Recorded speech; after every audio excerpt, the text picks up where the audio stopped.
In today's class, we will be starting with the question number 5 of exercise 2.4. Factorize. We have to factorize this polynomial x cube minus 2x square minus x plus 2. So सबसे पहले हमने इसको naming दे दी इस polynomial को, that is px. And हमने अभी तक जितने भी फैक्टराइजेशन के क्वेश्चंस किए हैं हमने उनको मिडल टर्म स्प्लिटिंग से किया है, क्योंकि वो क्वाड्रेटिक पॉलिनोमियल्स थे. And bye using the middle term splitting method they were easily solved. ठीक है, उनकी फैक्टराइजेशन इजीली हो गई थी. यहाँ पे क्यूबिक पॉलिनोमियल है और यहाँ पे हम मिडल टर्म स्प्लिटिंग नहीं कर सकते. ठीक है, इसीलिए हम ऐसे पॉलिनोमियल्स की फैक्टराइजेशन कैसे करते हैं, बाय यूजिंग द 3 स्टेप्स जो मैं आपको अभी इस वीडियो में सिखाऊंगी. So in step 1 we will be using the hit and trial method. So basically इस मेथड में अभी हम इस क्वेश्चन में हम क्या करने वाले हैं, हम डिफरेंट वैल्यूज़ पुट करेंगे. ठीक है, इस पॉलिनोमियल में, और जिस वैल्यू पर इस पॉलिनोमियल की वैल्यू 0 आ रही होगी, ठीक है, वो हम उसको कंसिडर कर लेंगे. ठीक है, तो हमने स्टार्ट किया 0 से. अगर हम x की जगह 0 पुट करते हैं इस पॉलिनोमियल में, तो p ऑफ 0 क्या हो जाएगा, 0 cube minus 2 into 0 square minus 0 plus 2. तो 0 क्यूब तो 0 होता है, और किसी भी नंबर को 0 से मल्टीप्लाई करते हैं 0 ही आता है. माइनस 0 प्लस 2, तो 0 प्लस 2 क्या हो जाएगा 2. 0 नहीं आया, दैट मीन्स हम इसको कंसिडर नहीं कर सकते. फिर हमने 0 के बाद लिया 1. जब हमने x को 1 पुट किया तो ये आ गया 1 cube minus 2 into 1 square minus 1 plus 2. 1 cube 1 होता है, 1 स्क्वायर 1 होता है, 2 इंटू 1 इज़ 2. ठीक है, माइनस 1 प्लस 2. अब माइनस 2 और प्लस 2 को देखो, ये माइनस प्लस तो माइनस होता है, तो दोनों कैंसिल हो गए. यहाँ पे सिमिलरली प्लस 1 और माइनस 1 भी माइनस होता है, ये भी कैंसिल हो गए. 0 आ गया, और हमें 0 ही चाहिए था. मतलब p ऑफ 1 जो है वो 0 आ रहा है. जब हम x को 1 पुट कर रहे हैं तो वो 0 आ रहा है. तो अब हम क्या करेंगे, अब हम फैक्टर थ्योरम को यूज़ करेंगे. तो हमने फैक्टर थ्योरम में ये पढ़ा था कि अगर p ऑफ a 0 आ जाता है तो x माइनस a फैक्टर हो जाता है px का. यही पढ़ा था ना. अब हमने क्या देखा, p ऑफ 1 0 आ रहा है. ठीक है, अभी जो हमने सॉल्व किया उसमें p ऑफ 1 0 आ रहा है, और a यहाँ पे है 1. ठीक है, तो उससे क्या होएगा, अगर p ऑफ 1 0 है तो x माइनस a फैक्टर हो जाएगा. That means x minus 1 factor हो जाएगा किसका, px का. तो हमने ये कैसे निकाला, हमने ये फैक्टर थ्योरम से यूज़ करके निकाला. So as p of 1 is equal to 0, by factor theorem x minus 1 is a factor of px. Why, because p of 1 हम 0 निकाल चुके हैं. ठीक है, अब ये था हमारा सब स्टेप 1. सो स्टेप 1 में हमने इसकी जब फैक्टराइजेशन शुरू करी तो हमने एक फैक्टर निकाल लिया जो कि है हमारा x माइनस 1. लेकिन हमें सारे फैक्टर्स चाहिए, जितने भी इसके फैक्टर्स होते हैं हमें सबकी वैल्यू सब फैक्टर्स चाहिए. तो हम क्या करेंगे, उसके लिए हम we will move on to the step 2. और स्टेप 2 में हम क्या करेंगे, we will be dividing px by gx. अब gx क्या है, ये जो फैक्टर हमारा निकला है पहला x माइनस 1, ये है gx. ओके, तो हमें px को gx से डिवाइड करना है. और इसकी डिवीजन हम कैसे करेंगे, जैसे हमने पिछली वीडियोस में डिवीजन ऑफ पॉलिनोमियल्स सीखा था, उसी तरीके से इन दो पॉलिनोमियल्स को हम डिवाइड करेंगे. ठीक है, so now let's start with the division. तो हमारा gx है x माइनस 1 और px है x cube minus 2x square minus x plus 2. तो सबसे पहले स्टेप में हम क्या करते थे, ये हमारा डिविडेंड है, ये डिवाइज़र है. डिविडेंड की फर्स्ट टर्म को डिवाइज़र की फर्स्ट टर्म से डिवाइड करते थे. ठीक है, तो यहाँ पे क्या आ जाएगा, एक्स क्यूब को जब हम x से डिवाइड कर रहे हैं, यहाँ पे लॉ ऑफ एक्सपोनेंट यूज़ कर सकते हैं. ठीक है, तो डिवीजन में बेस जब सेम होते हैं पावर सब्ट्रैक्ट हो जाती है. 3 माइनस 1, क्योंकि यहाँ पे कुछ नहीं है तो 1, तो ये क्या हो जाएगा x की पावर 2. 3 minus 1 is 2. तो जो भी डिवीजन आती थी उसको हम कोशेंट में लिखते थे, और ये होता था स्टेप 2. ओके, फिर उसके बाद थर्ड स्टेप में हम क्या करते थे, जो भी कोशेंट में वैल्यू आई है उसको हम डिवाइज़र से मल्टीप्लाई कर देते थे. X square into x minus 1.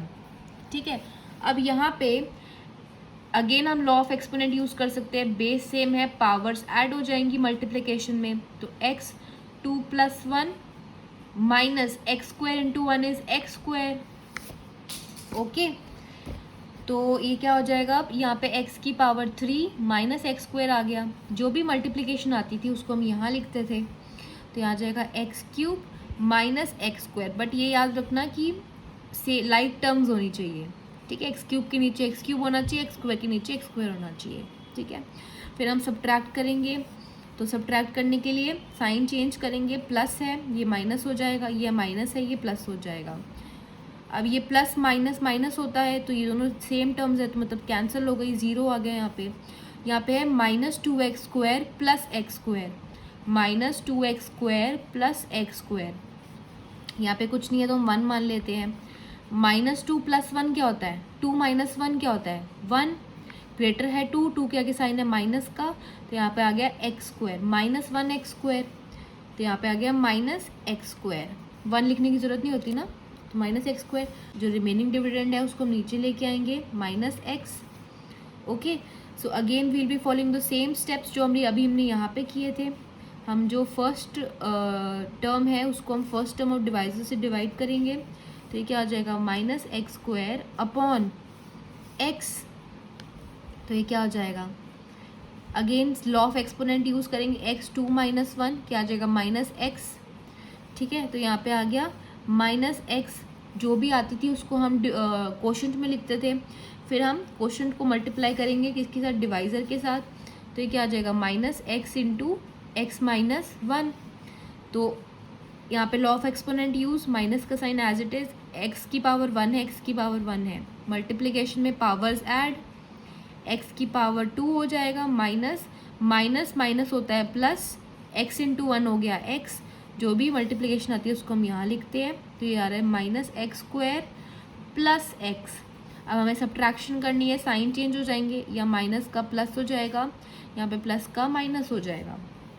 अब यहाँ पे minus plus minus same terms है, कैंसिल, ज़ीरो आ जाएगा, -x, यहाँ पे क्या आ रहा है -x और -x, यहाँ पे 1, यहाँ पे 1, कुछ नहीं लिखा, माइनस माइनस माइनस प्लस होता है, 1 + 1 हो गया 2, माइनस का साइन और x एज इट इज़, तो यहाँ पे क्या आ रहा है -2x, तो हमने यहाँ पे -2x लिख दिया। जो रिमेनिंग है उसको नीचे ले आए, यहाँ पे आ गया +2, फिर again using the same steps -2x को डिवाइड करेंगे x के साथ, तो क्या आ जाएगा -2x अपॉन x, ये x तो कैंसिल हो गए, हमारा -2 बच रहा है, तो हमने -2 यहाँ लिख दिया, ठीक है। ये सारा रफ कॉलम है, प्लीज़ ये यहाँ पर ये रफ कॉलम है। अब यहाँ पे मैंने ऐसे रफ कॉलम किया, बट आप एग्ज़ाम में एक अलग सा कॉलम बनाकर उसमें रफ वर्क कर सकते हैं, ठीक है। तो -2 आ गया, अब इसको मल्टीप्लाई करेंगे हम डिवाइज़र के साथ, तो -2 into x is -2x and -2 into -1 is +2, क्योंकि माइनस माइनस तो प्लस होता है, तो -2x + 2 आ गया, ठीक है। ओके, सो साइन चेंज हो जाएंगे, यहाँ पे माइनस का प्लस, यहाँ प्लस का माइनस, क्योंकि सब्ट्रैक्ट करना है, तो माइनस प्लस होता है माइनस, सेम टर्म्स है 0, +2 -2 सेम टर्म 0 माइनस होता है, ठीक है। तो यहाँ पे आ गया 0, ठीक है, मतलब रिमाइंडर आ रहा है 0, और हमारा क्वोशंट है x स्क्वायर - x - 2। अब इसमें मुझे पहले से ही पता था कि मेरा रिमाइंडर 0 आएगा। क्यों पता था, क्योंकि हम ऑलरेडी निकाल चुके हैं कि x - 1 जो है वो फैक्टर है px का, और हमने ये पिछली एक्सरसाइज में भी किया था कि जब हमें उन्होंने कहा था कि यू हैव टू फाइंड कि ये वाला पर्टिकुलर पॉलिनोमियल इस px का फैक्टर है कि नहीं, तो हमने देखा था अगर उसका रिमाइंडर 0 आता था तो वो फैक्टर होता था, अगर वो 0 नहीं आता था तो वो फैक्टर नहीं होता था। तो हम ऑलरेडी निकाल चुके हैं कि x - 1 जो है वो फैक्टर है px का, ठीक है। तो अगर वो फैक्टर है px का, दैट मीन्स उसका रिमाइंडर 0 ही आएगा, ये मुझे ऑलरेडी पता था, और हमने जब इसको सॉल्व किया और देख भी लिया कि हमारा रिमाइंडर 0 आ रहा है, ठीक है।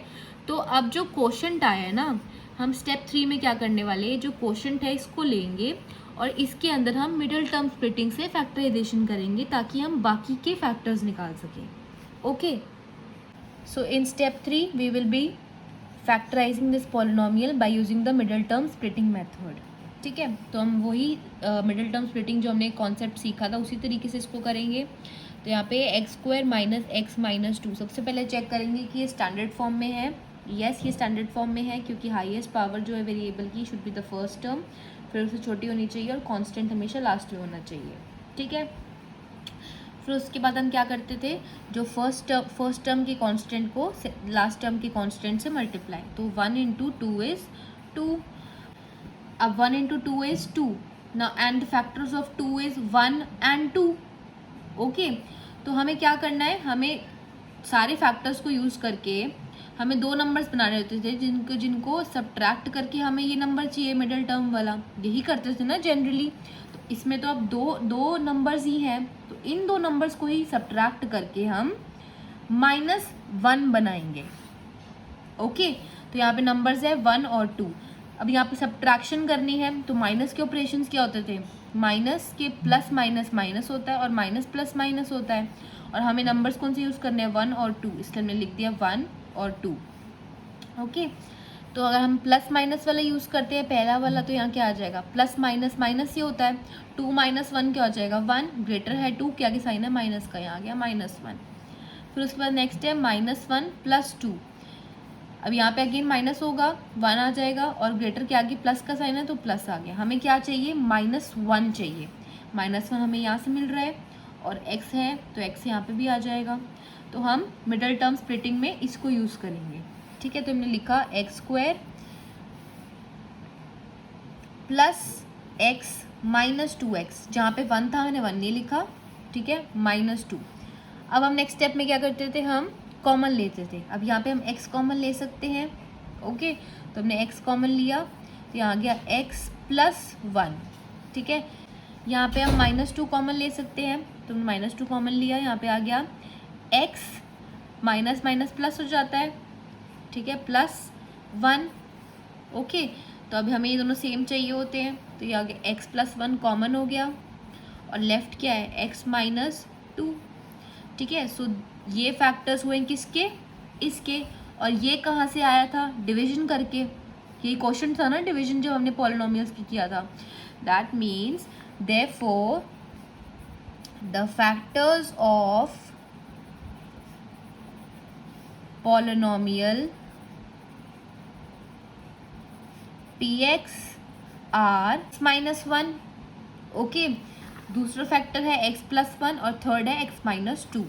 सो we'll write x minus 1, x plus 1 and x minus 2. तो ये 3 फैक्टर्स हैं किसके, इस पॉलिनोमियल के. ठीक है, सो इस क्वेश्चन के सारे पार्ट्स ऐसे ही करने हैं यूजिंग दीज 3 स्टेप्स. फर्स्ट में हम हिट एंड ट्रायल मेथड से पहला फैक्टर निकालेंगे. जो फैक्टर निकला है उससे हम px को डिवाइड करेंगे. ठीक है, डिवाइड करने के बाद जो भी क्वेश्चन आएगा उस क्वेश्चन को हम मिडल टर्म स्प्लिटिंग से उसके फैक्टर्स निकालेंगे. ठीक है, और जो भी फैक्टर्स निकल आएंगे तो वो और जो हमारा पहला फैक्टर था they all will be the required factors of the given polynomial px. So this question was easy. बस ये आपको याद रखना है कि आपने किस तरीके से इसको प्रोसीड करना है. ओके, क्योंकि ये is different from the factorisation of a quadratic polynomial जिसमें आपको सीधा मिडल टर्म स्प्लिटिंग करनी थी. बट यहाँ पे आपको मिडल टर्म स्प्लिटिंग से पहले ये स्टेप्स करने हैं.